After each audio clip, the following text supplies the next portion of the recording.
RTL. 11h, 12h30. À la bonne heure. Stéphane Bern. Bonjour à tous, vous tous qui nous écoutez. Je suis très heureux de vous retrouver comme tous les matins en direct en public pour À la bonne heure. 1h30 d'humour, de bonne humeur avec une joyeuse bande autour de nous. Il y a Didier Porte qui va arriver dans un instant. Patrice Carmouze est là. Bonjour Patrice. Régis Maillot. Bonjour Régis. Éric Dussard pour la chronique télé. Et puis nous accueillerons tout à l'heure un médecin assez particulier. C'est le docteur Jean-José Boutaric. Il publie un livre, je crois qu'il s'intéresse au SAMU, parce qu'il a publié un livre, l'histoire en s'amusant.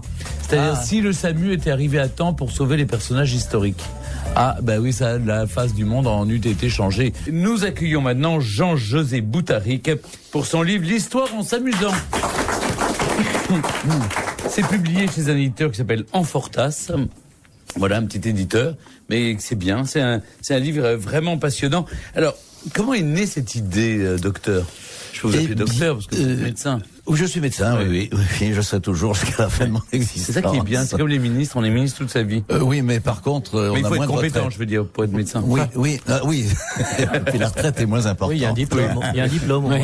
Il y a un diplôme. Là, il y a un diplôme, oui. Remarquez que pour être écrivain, il n'y a pas de diplôme non plus. Non. Alors, qu'est-ce qui vous a donné envie d'écrire ce livre ? Bon, d'abord parce que j'ai toujours aimé écrire, plus ou moins, mais enfin, entre aimer et avoir la possibilité de le faire, il y a quand même un grand fossé. Et puis surtout, je m'excuse d'une anecdote je suis obligé quand même de développer un petit peu. Je faisais à l'époque, j'essayais de me spécialiser en cardiologie et je faisais des échocardiogrammes. C'était au tout début des échocardiogrammes avec des machines larges et hautes. Je reçois un patient qui s'étend à côté de moi et pour savoir ce qu'il fallait chercher, je lis son observation. Et je vois le patient qui me regarde, c'était un monsieur originaire d'Afrique du Nord, avec un petit sourire en coin. Et il me dit, je vais le piéger. Il me dit, oui, docteur, quand on lit mon dossier, tout le monde a la même réaction que vous. Parce que moi, j'ai écarquillé les yeux. L'histoire était la suivante. Ce patient avait été retrouvé inanimé dans les toilettes d'un bar de Pigalle. Et le SAMU était arrivé, l'avait ranimé comme il pouvait, transporté en chirurgie cardiaque. Et il avait reçu un coup de couteau qui s'était fiché entre les deux ventricules.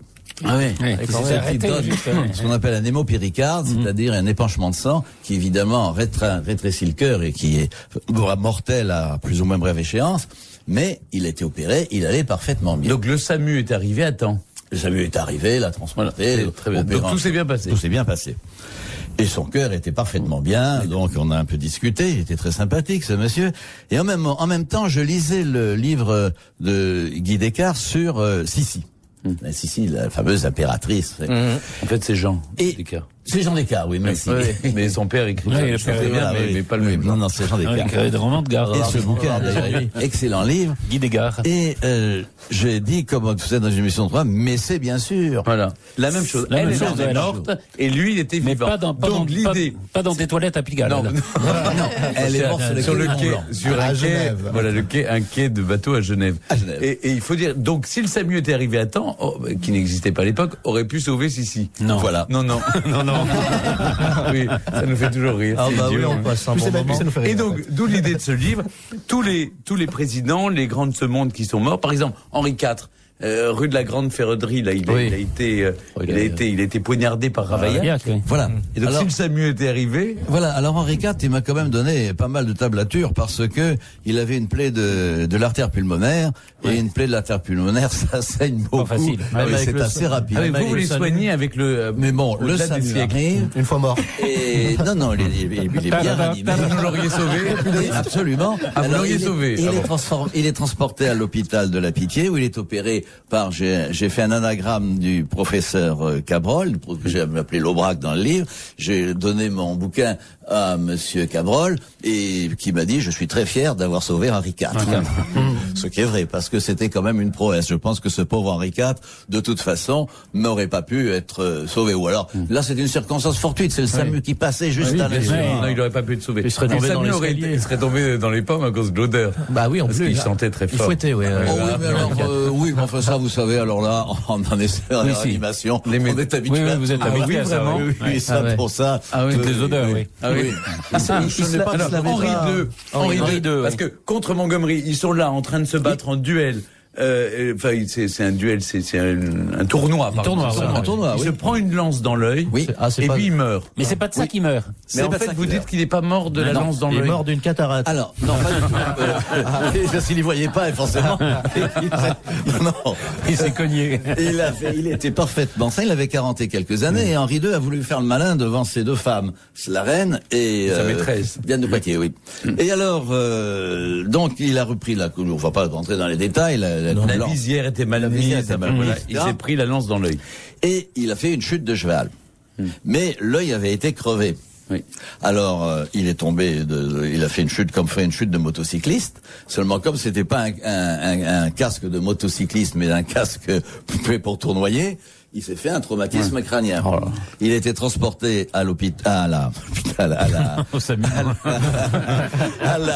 au château des Tournelles, juste à côté. Il est mort quelques dizaines de jours plus tard. Et, alors, quand il est mort, son œil était pratiquement guéri. Oui. Ah, donc l'œil allait bien, c'est le reste qui allait bien. Mais il avait un hématome, donc un hématome sous-dural, c'est-à-dire sous les méninges, et dont le pronostic est quand même pas très bon. Pas très bon, oui. En tout cas, j'ai trouvé que c'était passionnant parce qu'il y a Félix Faure. Fort, on sait qu'il a perdu sa connaissance par la porte arrière. Mais moi, j'aurais peut-être évité la fiction. Je trouve que vous auriez le récit historique plus l'analyse du médecin aurait été parfaite. Mais bon.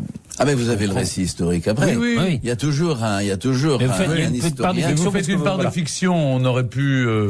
Ça aurait été aussi bien sans. Oui, mais il fallait, mais enfin, parce que vous êtes passionnant comme ça. Oh, c'est trop, mais. Alors, en tout cas, ça s'appelle l'histoire en s'amusant chez Amfortas. Vraiment, on a adoré, nous. On va marquer une pause et on va retrouver Éric Dussard pour la chronique télé. À la bonne heure.